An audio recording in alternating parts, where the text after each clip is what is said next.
皆様、こんにちは。SIU 大阪オフィスの広田と申します。本日は、西イングランド大学ブリストル、UWE ブリストル大学で都市計画 MSc を学ぼうのセミナーにご参加くださり、誠にありがとうございます。本日は担当官のアマンダさんにお越しいただいております。まずは UWE ブリストルの紹介ビデオをご覧になっていただき、その後で質疑応答セッションに入らせていただきます。ご質問のある方は、チャットボックスからご自由にご質問を入力してください。Okay, thank you. Over to you, Deepika. My name is Nick Smith, and I'm Head of Urban Planning at the university. And I'm also joined by my colleague Adam Shepherd, who's Associate Head in the department. And both of us are lecturers as well. So thank you very much for joining us this morning for our webinar, which is titled Placemaking and Career Defining. We also have a number of UWE staff on board as well, and they'll be very happy to answer any questions you have at the end of the presentation. We have a question sort of function and also a chat function, and feel free to put some messages in that as well. So to begin with, I just wanted to, part of the presentation is obviously going to be focusing around what do planners do and what the planners concerned with. And I'm just kind of keen to understand at the moment your thinking about what planners do. So if using the chat box, if you want to put some words down on what you think planners do, that would be great, and we can see how that compares to what we're going to say in a moment. So if you want to just add some comments there, that would be great.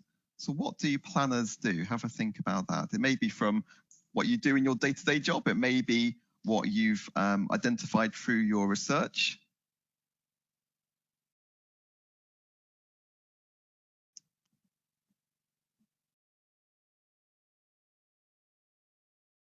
So Adam will have a look at what's coming through on the chat box as well. And we'll look forward. I'll keep an eye on that. So hopefully what you can all see to the right-hand side of your screen is the box that's got different options for you. And I can see, Katie, thank you very much. We've got the first comment come in under the question. So you've got a questions and a chat tab. Katie's put in building healthy and sustainable communities. So that's a really good one to get us going off with. Thank you, Katie. If any of you have any problems with the accessing the chat spaces, knowing where to enter to write things, then do let us know. We've got colleagues, including Irina, that you can see there on the screen as well. We can all help support, ensure that you can engage in this. Great. So Katie, that's a fantastic place to start with.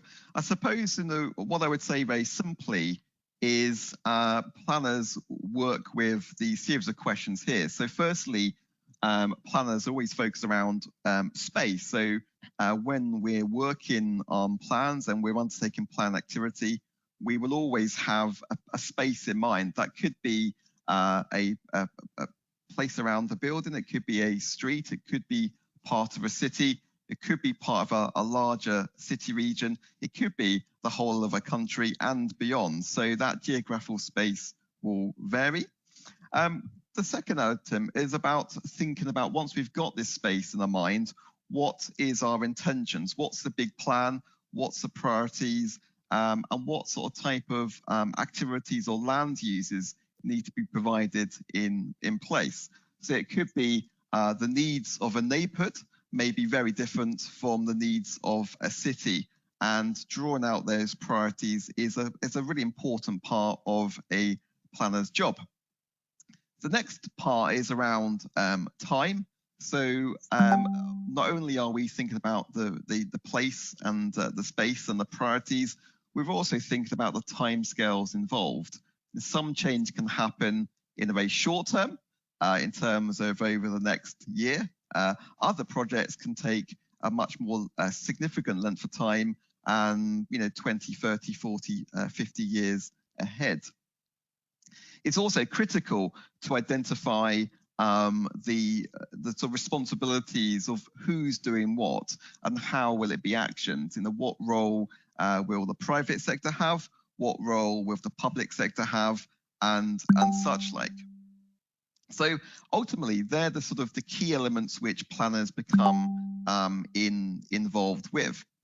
Now, in relation to the priorities, I think it's fair to say that planners have a multitude of different agendas which they have to tackle. I guess at the moment, the pandemic is a global issue which planners are expected to engage with and indeed are doing so. But beyond that, there's also a need to deliver climate action and to continue and address the impacts that human society has on our environments. So that looks at how we can adapt and mitigate our actions and environments to climate change and delivering kind of innovative responses to the pressures at hand. It's also about delivering sustainable development as well. And this is a diagram which you may be familiar with from the United Nations, which identifies 17 separate goals for achieving sustainable development. And it's fair to say that perhaps the most obvious link to planning is number 11, which relates to sustainable cities and communities. But actually, I would say that planning can have a significant impact on the other 16 as well, from providing affordable clean energy to ensuring that biodiversity and life on land is preserved as well. It's about also delivering successful places. Successful places will mean different things to different people, but it is very much about ensuring that the places we create are the places which we want to treasure and want to protect long term.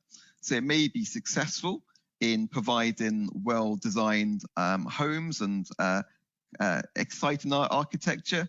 It may be about providing safe communities. It may be about creating places where people can get to know each other. It may be places which provide green space as well. So it's about sort of trying to provide the places which people want to aspire living within. And as mentioned earlier on, it's also about providing better futures for society at large. So as Katie mentioned, one of our respondents mentioned, it's really, planner has a really important role to help promote greater health, provide well-being, and encourage greater interaction within our communities. So this is a photograph from Freiburg, where the cars have been removed from the street, and instead that street has been planned with extensive landscaping, green space, and actually the sort of, rather than having it used for car traffic, it's now being used for a game of table tennis. And I'm sure that game of table tennis is enabling them not only to have fun, to get some exercise, and to get to know each other as well.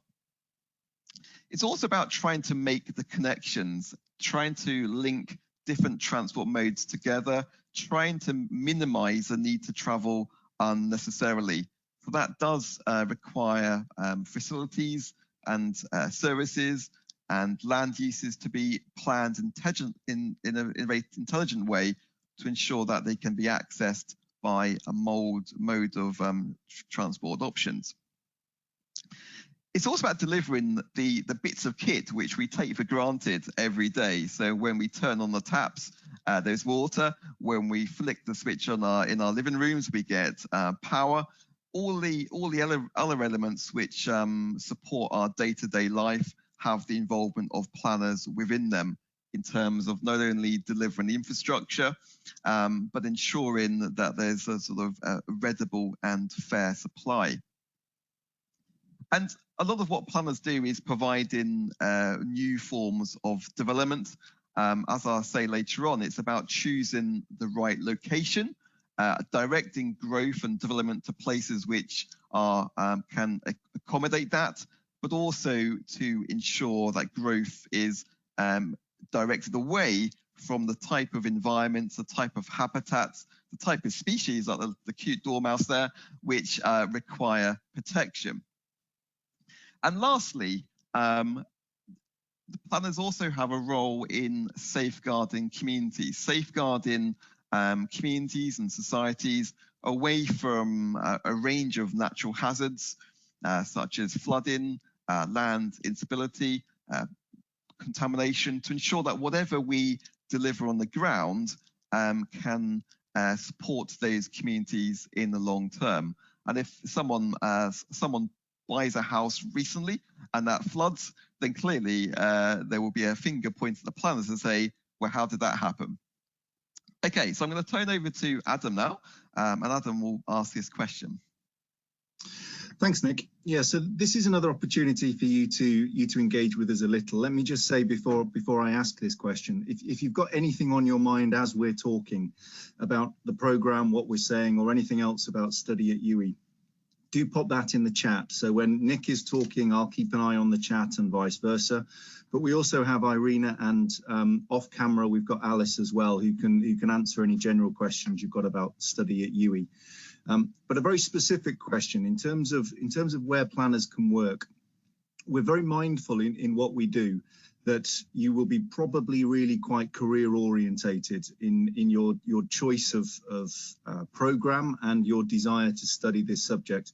Both Nick and I are both ex-planning practitioners, and we believe very strongly in offering an applied program that takes theory, knowledge and understanding and translates it into practice, so that as you progress through your studies, you're also developing yourself in a way that ensures the development of competencies. Now, whether that's looking to move into industry in the first instance with competence, or whether it's looking to improve, develop and further an existing career journey that you're on.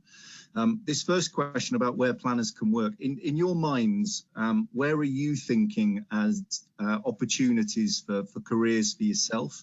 Where do you think the career opportunities lie within planning? As you think about the subject, what sort of role opportunities spring to mind? So if you could pop that in the chat, that would be quite useful as well for us to see. What types of roles and activities do you think planners have?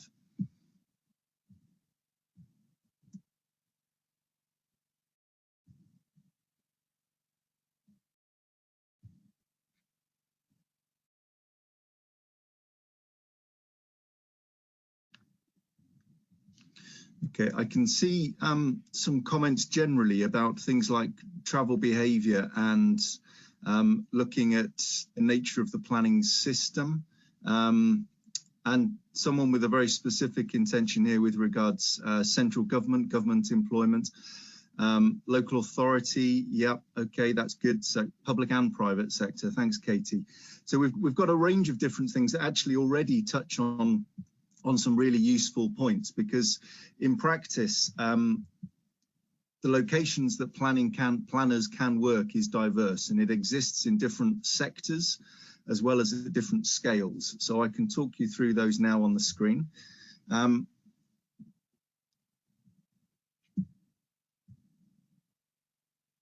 you move us on one, Nick? Thank you. So I think it's worth saying that when we think about role opportunities, we are thinking about different sectors and different scales of activity. In terms of the different sectors that we can think of, we can look across public, private and the voluntary sector for opportunities. We can also think at scale as well. Within whichever nation we choose to pursue our careers, we can look from national government down through potentially a regional space of opportunity, down to local government, and further down potentially into a community space of activity as well. And indeed, there will be further opportunities beyond the national scale as well in some instances. Within the public sector, you've got a diversity of opportunities within local authority departments, as well as within national government agencies.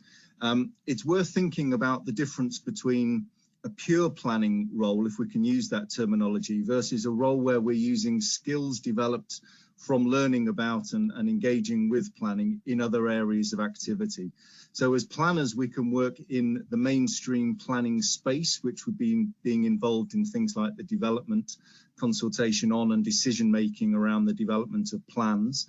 through to the decision-making area of planning within local authorities, depending upon the characteristics of the system that you're in. And then as well as that, of course, we have to think about where all the inputs into those plans are coming from. And that will include stakeholders across government, specialist organisations, representative groups, developers, agents, and people representing landowners and so on. All of those different actors can come from planning backgrounds and have degrees of specialism in planning, as well as the roles that are very specific to the planning space. We can also look to the voluntary sector for areas of opportunity as well.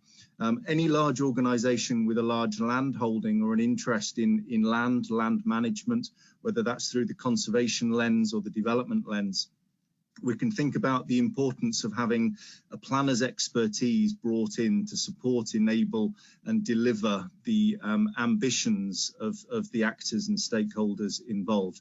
So it really is an incredibly diverse area to study and move into.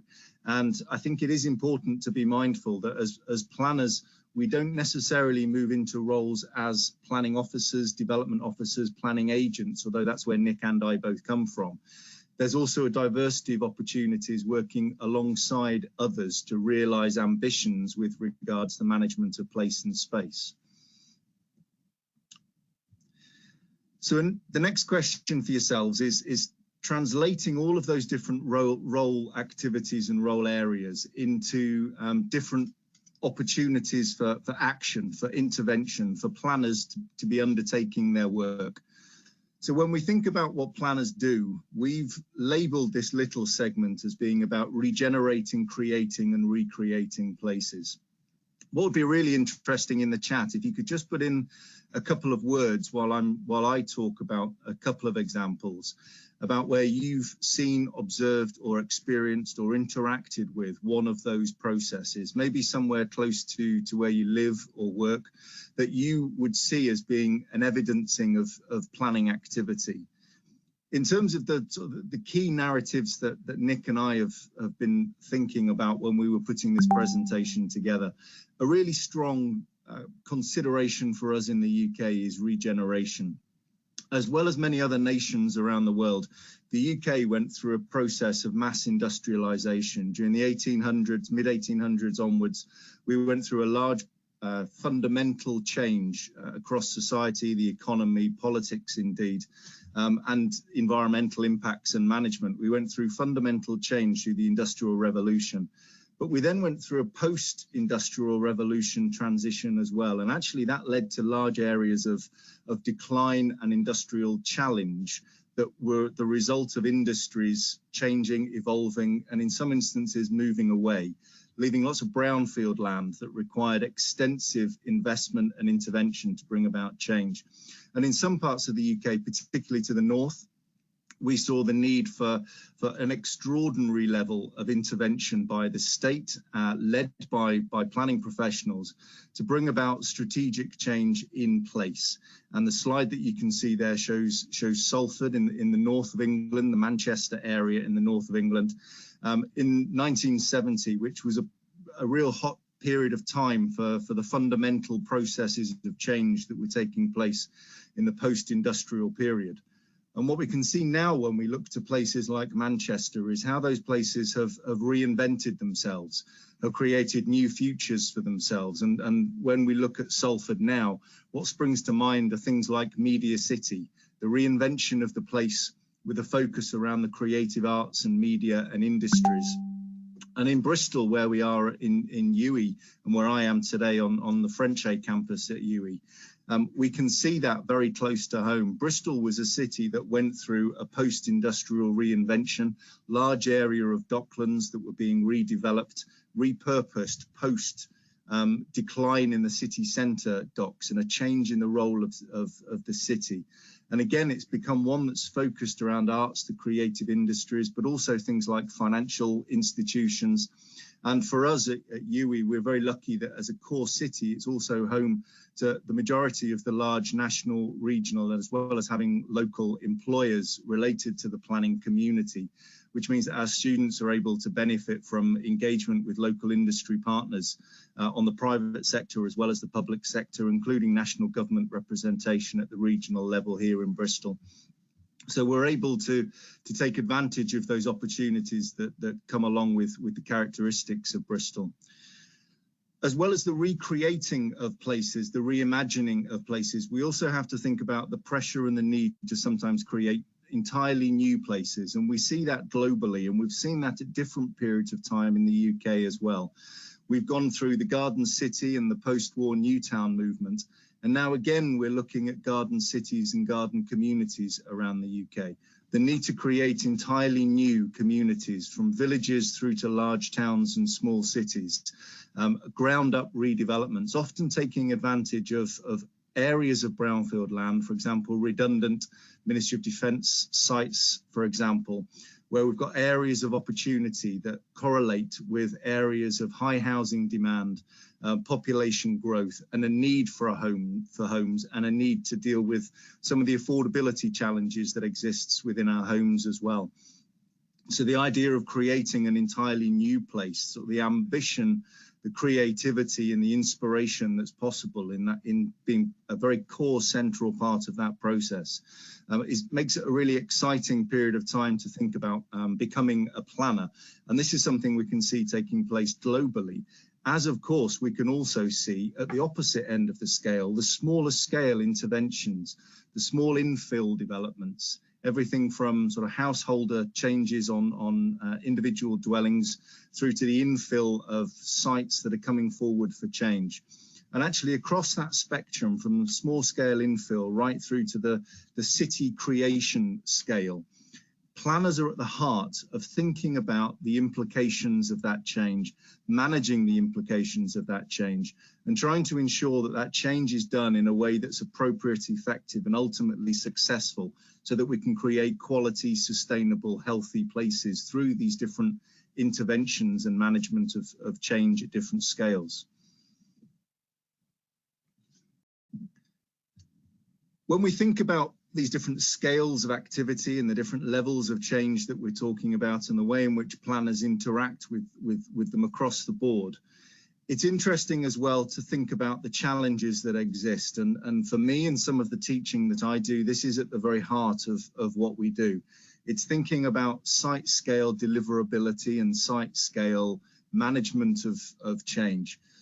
Thinking about the areas that you live in, that you work in, that you're aware of, that you've seen go through processes of change, or indeed are challenged by a lack of change. In the chat box, it would be really useful to hear your thoughts about what you think is stopping change from taking place or is a determining factor. So in the chat box, if you could just put one or two words to show your thinking around the barriers, if you like, to implementation, the things that stop us from realizing our ambition, and how as planners we have to be really mindful of this space of challenge. If you think about the developments that you've seen, that you've observed, or maybe areas that haven't seen the change that you think would be positive for that place, for that environment, what do you think is stopping that from taking place?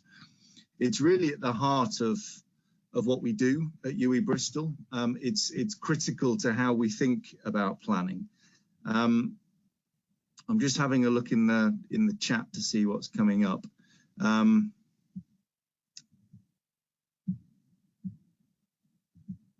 Okay, so there's nothing specific to that one, but so let me carry on and tell you about what Nick and I were thinking about in terms of how that translates into our programs. We've identified three core areas that we think are critical and that represent three threads that really sit within our programs. And I can just see a couple of comments actually. So unimaginative local government, that's interesting. Change not digested very easily. Yeah, I think there's a couple of good points there. Let me just pause and talk about those just very briefly. I think the point about change not being digested very easily is a good one. Planning has a really central role in how planning is managed, how change is managed through planning in partnership. And of course, absolutely critical to that is is the role of the local community, the way in which the local community and other local actors, and indeed for larger scale projects, the wider population, their responses to change. And sometimes, I think very understandably, there can be a resistance to change, driven by various different considerations. But that can represent certainly an interesting and potentially challenging context to be pursuing development through, when we think about the aspiration to work through planning process and change in a collaborative way, working positively together.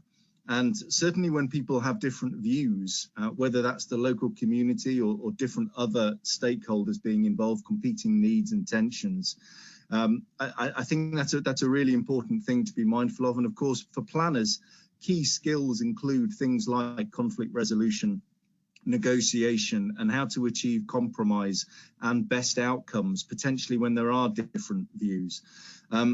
Unimaginative local government is an interesting one.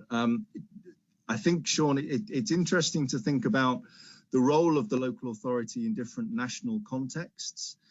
In many instances, local authorities create really quite ambitious, visionary, positive, creative plans that they would like to see realized. But then, of course, they're dependent upon the development industry to realize those ambitions.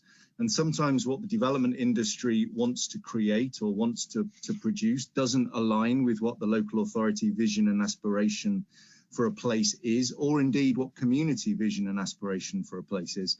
And sometimes the development industry isn't willing to come forward for very good reasons. And I think, Katie, you put budget in there. I think that's an absolutely critical point. The resourcing is a real challenge, and we can look at that across the board. Local authorities in the UK, but certainly elsewhere, we can see have been very challenged by quite limited budgets, and that impacts upon what they do and the way that they do it. But that also impacts across the board as well.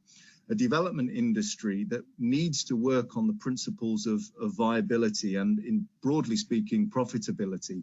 Needing schemes that are deliverable and viable can sometimes be very challenging. And although I think, Katie, you didn't mean budget in that sense, I'll extend it to think about budget because from the perspective of viability, because I think that's a really critical space that you can see on the screen there. The viability point is very much central to how we approach our thinking about planning. Viability in all senses. So viability in terms of financial deliverability, mindful of both the private and public sector positionings, but also viability thinking about deliverability from the perspective of different stakeholders, competing interests, competing views. And that's not always about resisting development. That can also, I think it's important to stress, be about competing interests. If we think about, for example, the challenge of delivering change in a sensitive area, which might have environmental constraints or conservation and heritage constraints, the really, really sensitive, balanced and delicate decision-making that's needed when we're thinking about the impact upon the environment, on our social, physical history of place, versus potentially the economic benefits coming about through change, but change that could cause some challenges in those other areas. There's some very difficult and sensitive decisions that need to be made, and planners are at the heart of that judgment, at creating that balance, and that decision-making space is really critical. Planning is a space where we have representation of society. Planning is balancing the public and the private interest. So all of the interests of stakeholders are considered and balanced, and very, very difficult judgments have to be made that will, in most likelihood, not be in line with what a stakeholder wants. But it is about how you create the best outcomes and work in partnership with stakeholders to maximize the commonality in decision making.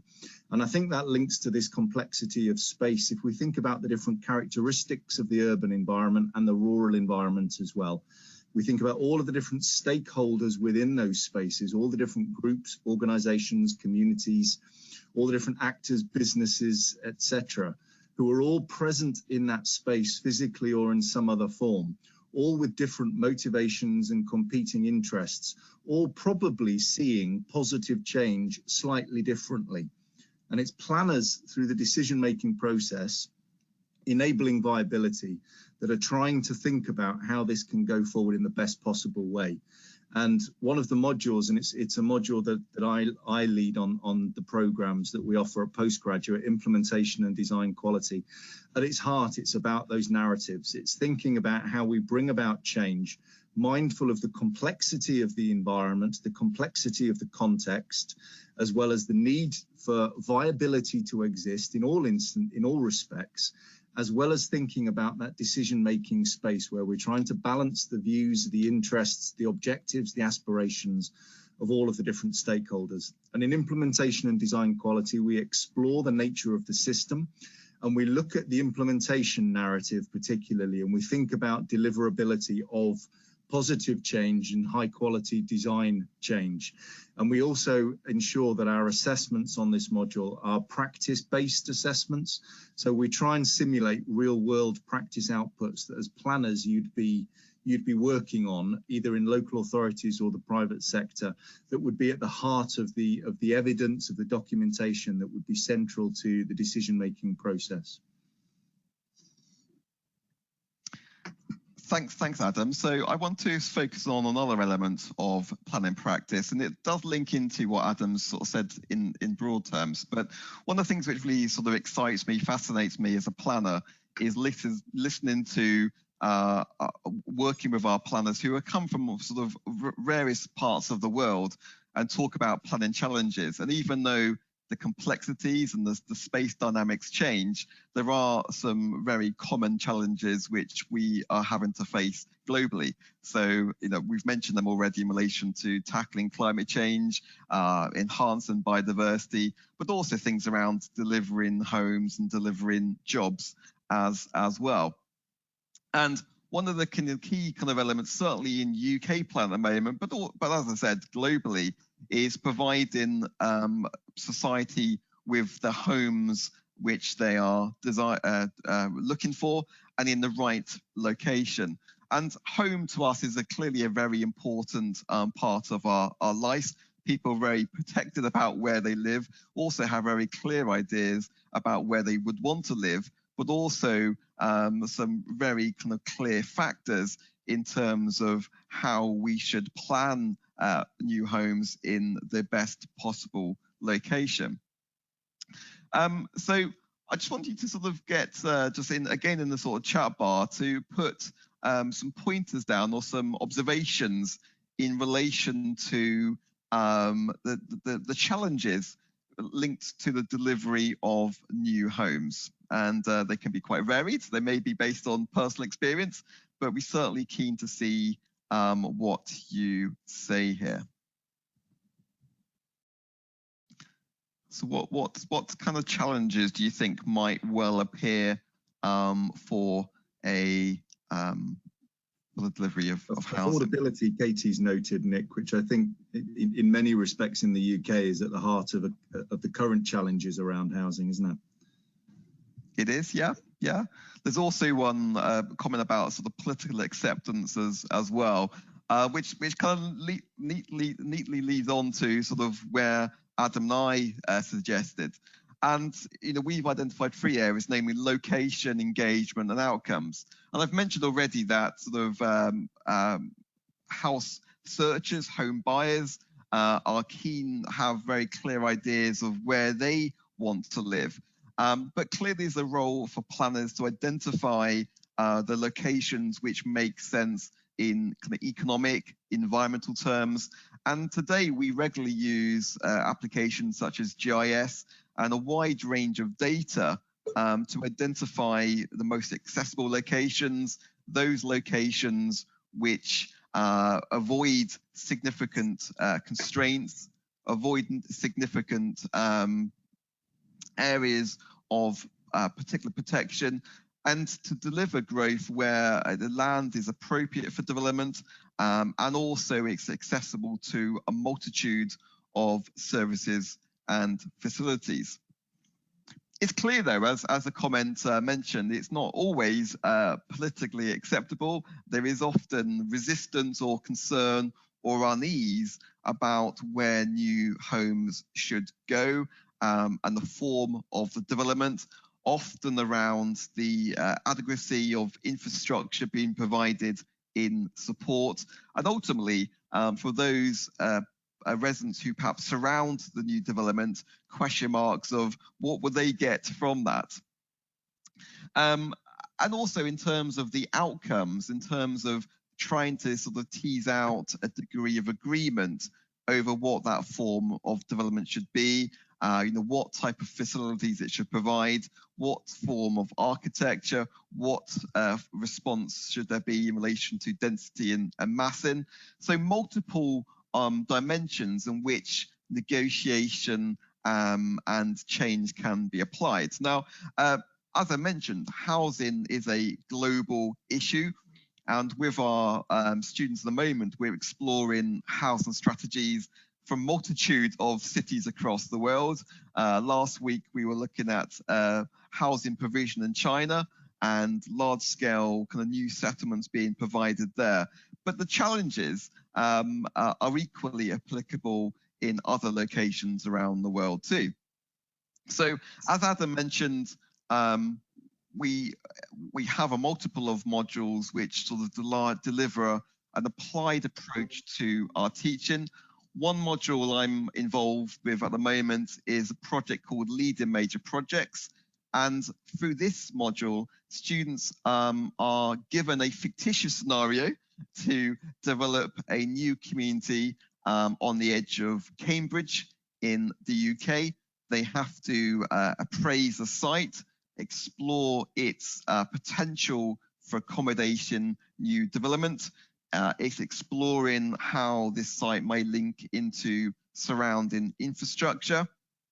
The students are primed to access digital mapping and data to reinforce their appraisal, and then develop an engagement strategy in which they would approach local communities, politicians, various infrastructure stakeholders, and then sort of through the rest of the project work, see this fictitious project progress at different stages. So engaging with plan making, compiling information which would need to be submitted for planning permission, and ultimately think about the finance and delivery issues which could potentially make this project a reality.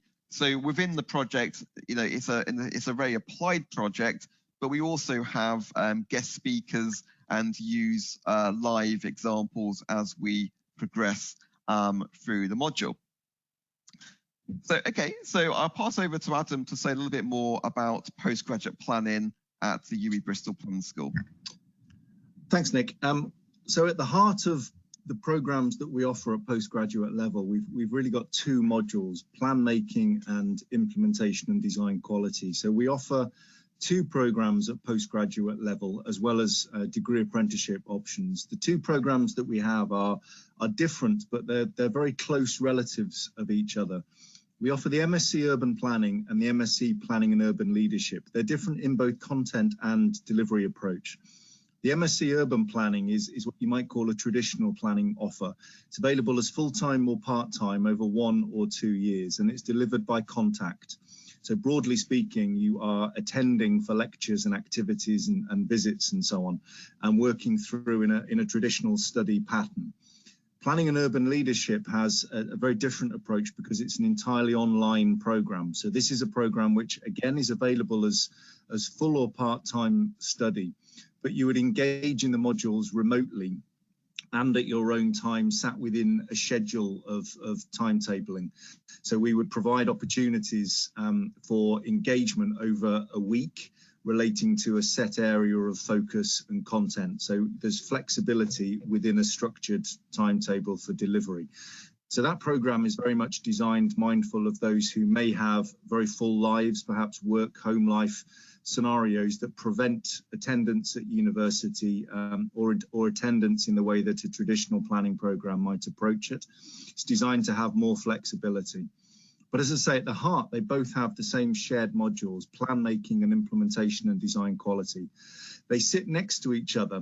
Plan making comes first and is very much about us thinking about some of those key areas that Nick and I have both touched on, but with a focus around the creative aspects of plan making, policy creation, the creation of visions, ambitions, opportunities and aspirations that are viable and deliverable and can be realized over a period of time in partnership with stakeholders, and particularly the private sector development areas of industry. So that's also a space where we think about some of those narratives around community participation, community involvement, and how the different stakeholders work together within the planning system. Now, following on from that comes implementation and design quality, which is really thinking about what happens next. One of the key things that I touched upon is this implementation piece. We can create the best plans and visions and aspirations, but what we then need to do is ensure that they're realized. And my module thinks primarily at a site scale about how good quality decisions are made, and then how that translates into something that's deliverable and viable and that can be realized on the ground. There's a focus on what you might call planning law, by which I mean sort of the practice, the regulatory systems of planning around the world, grounded in the UK so that we can work through the assessments, which, as I noted in the wider talk, are very much practice applied assessments. And we bring in some key threads within that as well around transport, around urban design and design quality principles. And there's a real focus around the decision-making space. So both of those modules sit at the heart of these two offers that we have. Urban planning then has a suite of options that you can look at, which allow you to specialize in areas including design, transport, grassroots community planning, conservation.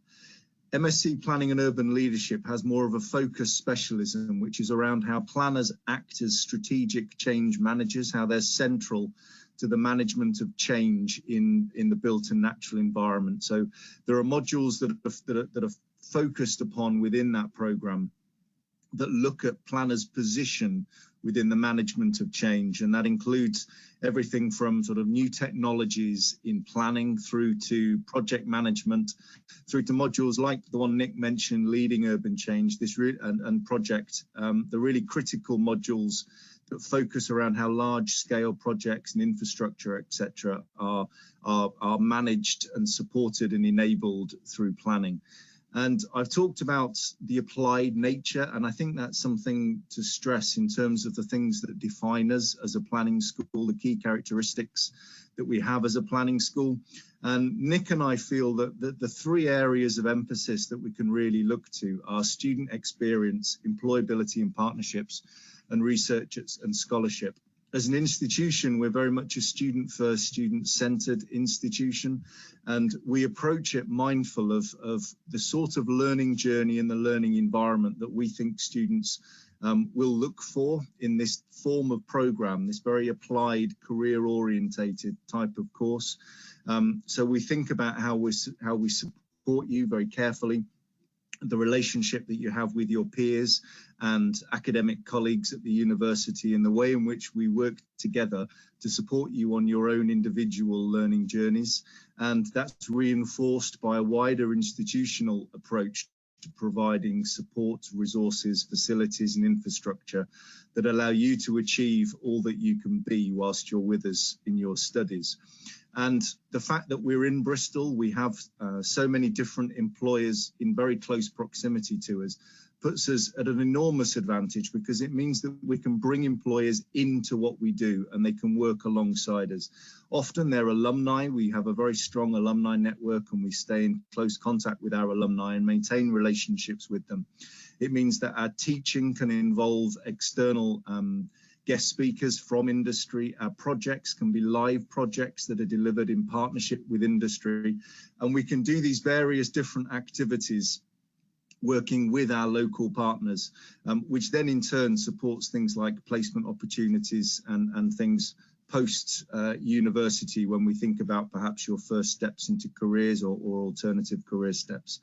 On campus, we've got some very impressive facilities that you'll be able to access and enjoy, from the traditional teaching spaces through to technology enhanced teaching spaces.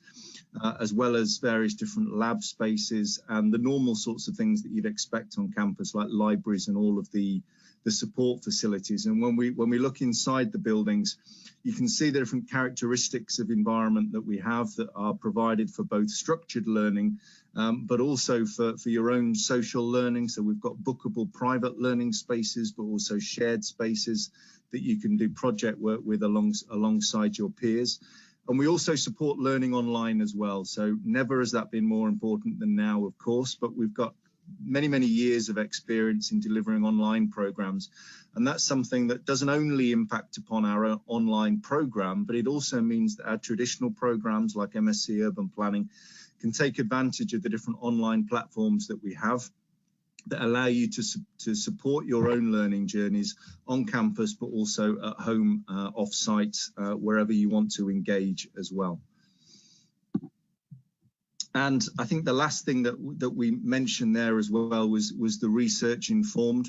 Although we are student first, student centered, and very much a teaching institution, we've got world-leading, world-class research taking place on site as well. Nick and I are research active. We all are across the academic team. And that means that it's not just about working with our industry partners and bringing industry in. We're also informing the profession and informing change within industry and bringing that directly into the teaching that we offer. So the work that I do, which is very much planning practice orientated, I bring into the teaching that I do in my own module, and Nick does the same. So our emails are on site there. So it's adam.shepherd@uwe.ac.uk and nicholas12.smith. So do look for that number in Nick's email. All right. Thank you very much for coming for this webinars. I would like to actually share a testimony what a student actually studying MSc Urban Planning at this point at UWE. Let me share her view, okay? Sit back and relax.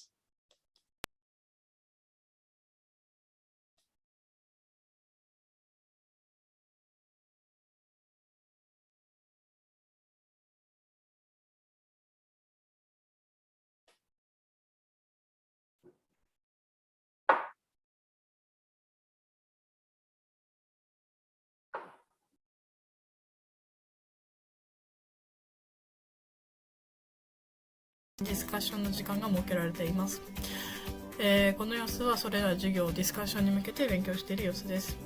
基本的に自分の部屋か、図書館が、24時間営業なので図書館にこもって勉強したりしております。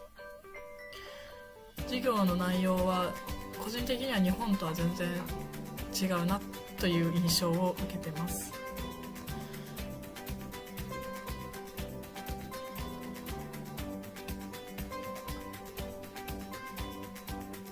次にフィールドトリップについてです。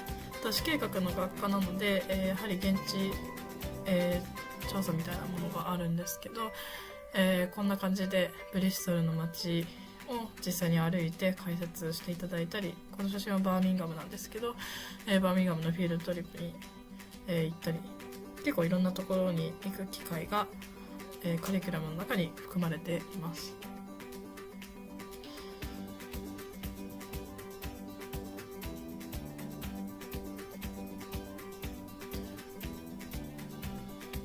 次にソーシャルライフになります。基本的に大学の、アコモデーションに私は住んでいるんですけど、こんな感じで、友達、フラットメイトの友達と、よく出かけたりしています。日本人の、友達も結構いて、彼らは UWE じゃないんですけど、日本人もそれなりにいます。で、最後にブリストルの紹介です。ブリストルは基本的にハーバーサイドの水辺の風景っていうのがすごい特徴的だと思います。観光向けというよりかは住むのに適している街かなと個人的には思います。最後までご視聴いただきありがとうございます。Okay, let me quickly actually provide you with some of the information on the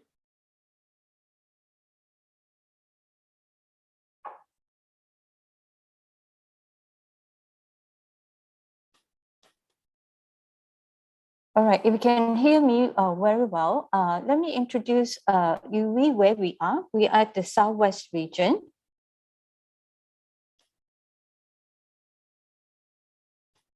All right. In fact, Bristol is the best city to live in. You can assure that this is a very safe place and very green. In fact, UWE has been rated a green capital city. So, and a student city as well. We have about 70, 80 students actually studying at UWE, but University of West of England consists of 30,000. So we have our campuses. So the urban planning will be at the main campus at Frenchy, right? These are some of the sites of our campuses. So my question to you is, can I stay in the UK to work after graduation? Obviously, yes. You'll be granted 2 years UK graduate route visa to study. So how do I maximize my chance to find job in the UK after my study at UWE? So what we do is UWE has a lot of resources to help students to find job. So in fact, our employability is 90%. So how to succeed in the UK jobs, market job. So this is how we help you, UWE. So what we do is we have the Grad Link on-site career platform that you can actually find job, and an employee can actually upload their vacancy. So you can actually upload your CV and you can actually choose which sites that you want. We have Europe, Gulf, China, Canada, India, Africa, and ASEAN as well. So these are the employers actually advertising their work on this platform. This is part of the website that you can actually locate what kind of job and where the jobs are located. So beside that, we also have extensive career enterprise services. Like for example, we run employers fair every year twice. So 180 organizations come. We have 3,000 students actually coming to network with the employers. So this is a very big event for students who find job. Not only that, university actually provided the career workshop and coaching. Okay, providing you with workshop and equipping you with skill that before you even look for jobs. So we have volunteering fairs as well, whereby you can actually explore a lot of company actually looking for in a short volunteering work internship as well. So we also have workshop that how to help you to establish your own company. So how to become your own boss workshop. All right. So if you really want to find some part-time work, we have a job shop advice as well in campus. So there's a lot of part-time works available in Bristol. So let me go through some of the accommodation that we are available at campus. So this is the student village. All right. This is the site of student village. So we have the rooms that actually have ensuite. That means you have a bathroom, your own bathroom attached. This is another kind at Walcott Park at Frenchy campus. So these are some students, if you really want to live in the city center, there's only about 15 minutes away from the city center to the campus. So it's very convenient, right? So what about English? Okay, you can have the IELTS or you can take our English placement test for free. So you can actually have your placement test run in Japan as well. Okay, in terms of fee, for postgraduate fee, for your fees will be £14,250 for the whole course, okay, for your tuition fee. But for living costs, is you need to prepare nearly about 9,000 to 10,000. All right, so thank you very much. I pass the time to Ashoko. Yes, thank you so much, Amanda. You're welcome. So there's one question from the student about reference letters. Oh, reference letter. For PG, especially for MSc Urban Planning, do students have to submit 2 reference letters? The student only can prepare one from her graduate Actually, university? Actually, if we're a new student, in the sense that, we require 2 references. Okay, one from, if you have been working, so best is actually getting one from your supervisor and one from anyone. Let's say, for example, your university lecturers who know you well. Okay, so 2, one is academy, one is actually working more on the employment side. Okay, so yeah, 2. 2. Okay, thank you so much. Yeah. もし他に質問のある方いらっしゃいましたら、チャットボックスでお知らせください。Or any feedback, any feedback. If here you're not too sure, yeah, we are here to help you. Thank you so much. So, how is the situation in the UK right now? Oh, okay, good question. In fact, university campus is open. Okay, what we're trying to do is we're trying to make your 1 week class into instead of 5 days, sometimes we scattered. Now we actually focus everything, done everything within 3 days.